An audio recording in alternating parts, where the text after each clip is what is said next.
Fala, meus queridos, bem-vindos de volta ao meu canal.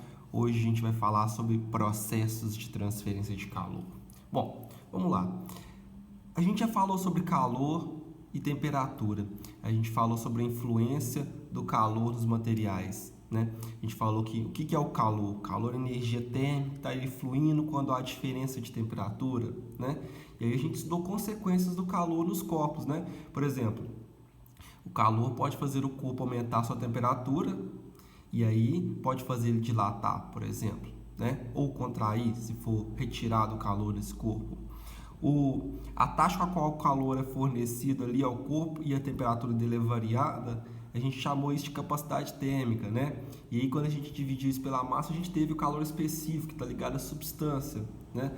E também o calor pode ser usado para mudar a fase do material, mudar da fase sólida para o líquido, do líquido para o gasoso e assim por diante, né?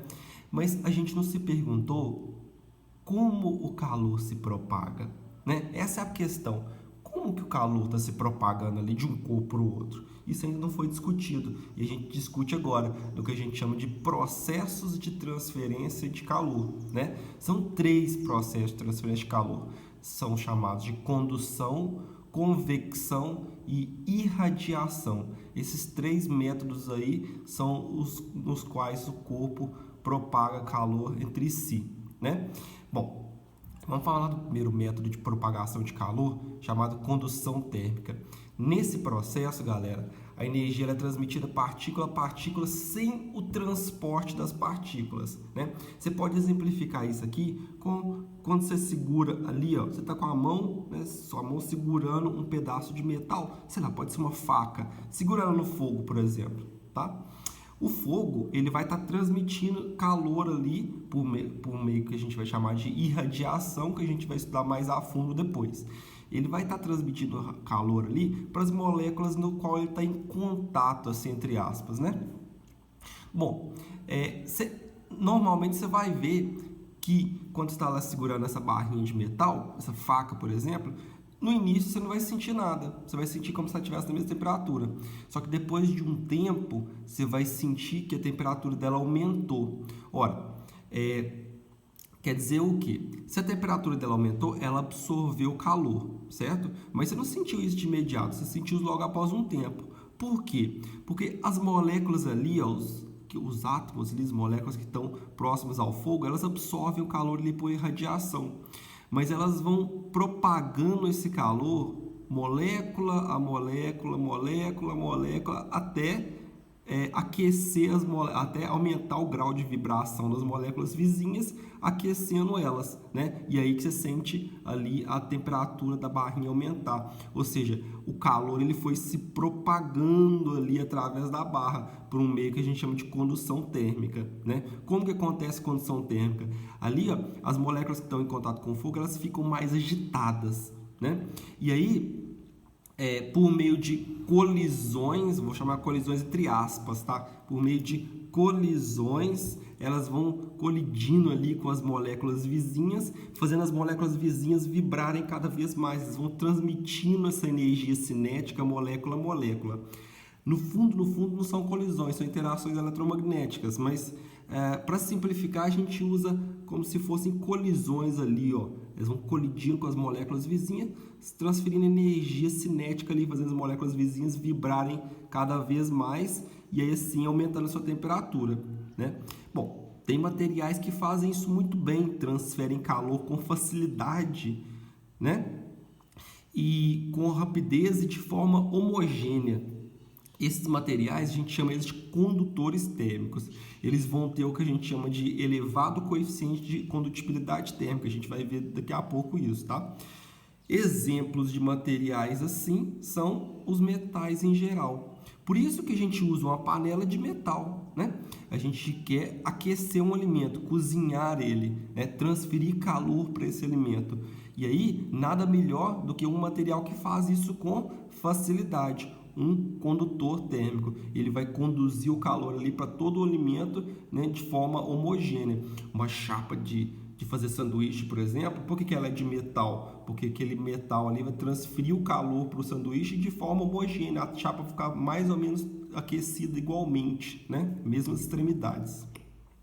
Mas tem materiais que fazem essa transferência de calor muito mal, né? Eles propagam calor muito mal, muito devagar, e ali a gente vai chamar eles de isolantes térmicos, né? A gente tem vários exemplos ali, né? A gente pode citar como isolante térmico, por exemplo, a borracha, o plástico, né? Por que você usa aqui uma borracha ou um plástico na alça da panela?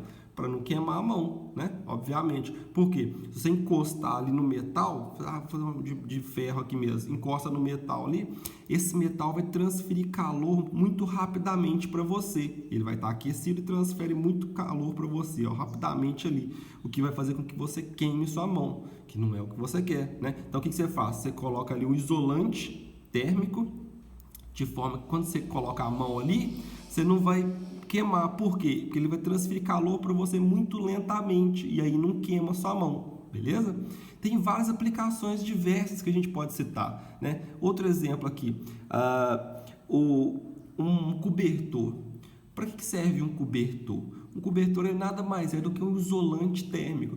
Ele impede que haja trocas de calor ali. Então, por exemplo, você coloca um cobertor ali na cama. Quando você vai deitar dentro do cobertor, você não sente que ele está quente, você sente ele friozinho. Por quê? Porque conforme você vai liberando o calor do seu corpo para o ambiente, aquele cobertor vai retendo aquele calor, né? Deixando o ar em torno de você mais quentinho, impedindo que haja troca de calor entre você e o meio externo. É isso que o cobertor faz, né?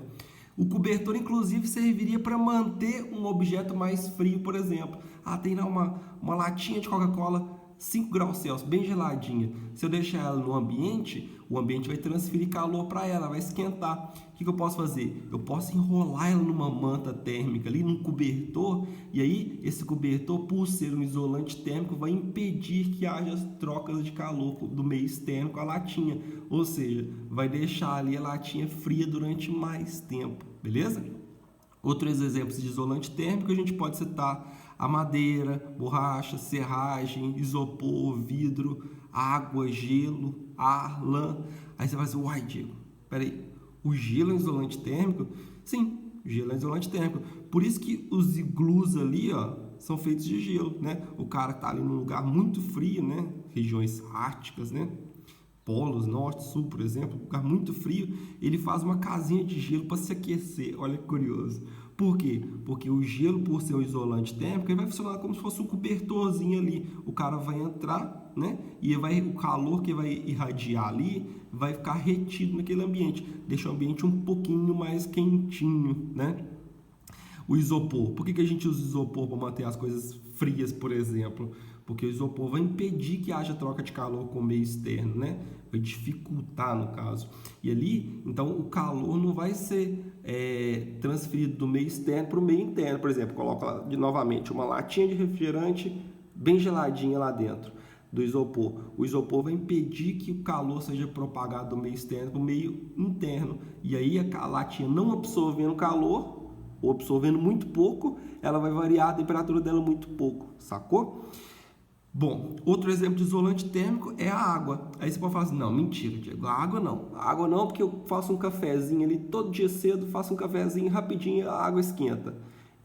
Mas a água, ela realmente é um isolante térmico, ela transfere calor muito mal por condução, mas ela transfere calor bem para o outro processo de transferência de calor que a gente vai chamar de convecção. A gente vai ver em breve. Vamos fazer um exercício aqui do Enem para exemplificar essa parada aqui que a gente acabou de ver. Olha lá. Uma garrafa de vidro e uma lata de alumínio, cada uma contendo 330 ml de refrigerante, são mantidas em um refrigerador pelo mesmo longo período de tempo. Ou seja, colocou a latinha uma de alumínio e outra de vidro, né, lá no congelador, no freezer, e deixou elas a mesma quantidade de tempo. Ou seja, as duas vão resfriar, né, e vão atingir o equilíbrio térmico com o congelador ali, o refrigerador. E aí elas vão ficar, os dois líquidos ali, as duas latinhas vão ficar na mesma temperatura, né, bem geladinho. É isso que vai acontecer. Ao retirá-las do refrigerador com as mãos desprotegidas, tem-se a sensação de que a lata está mais fria que a garrafa. Vocês podem, inclusive, fazer esse experimento em casa, né? Você vai pegar a latinha e a garrafa, você vai fazer, não, a latinha está mais gelada, né? Você tem a falsa impressão que a latinha está mais fria do que a garrafa de vidro. O que acontece ali na prática?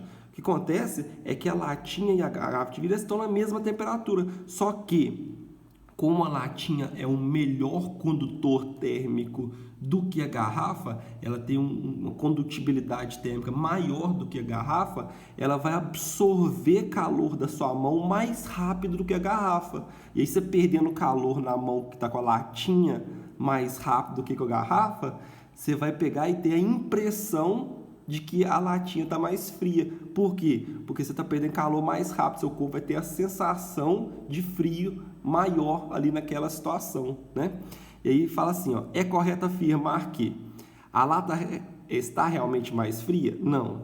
A lata está de fato menos fria? Não. A garrafa e a lata estão à mesma temperatura, beleza? Pois possuem a mesma condutividade térmica. Não, é justamente porque possui condutividade térmica diferente que a gente vai ter essa sensação. Letra D. A garrafa e a lata estão à mesma temperatura? Ok. E a sensação é devida ao fato da condutividade térmica do alumínio ser maior do que o vidro. Beleza, exato. Resposta é a letra D de Diego, né? Vamos ler a letra E. A garrafa está a mesma e a lata estão à mesma temperatura. A sensação é devida ao fato da condutividade térmica do vidro ser maior que o alumínio. Não, se o vidro tivesse maior condutividade térmica do que o alumínio, ele absorver calor mais rápido que o alumínio. E aí a gente tem a sensação de que o vidro é que está mais geladinho ali, né? Bom, mas esse calor, ele se transfere ali por condução por uma taxa, né? Há uma taxa na qual o calor se transfere.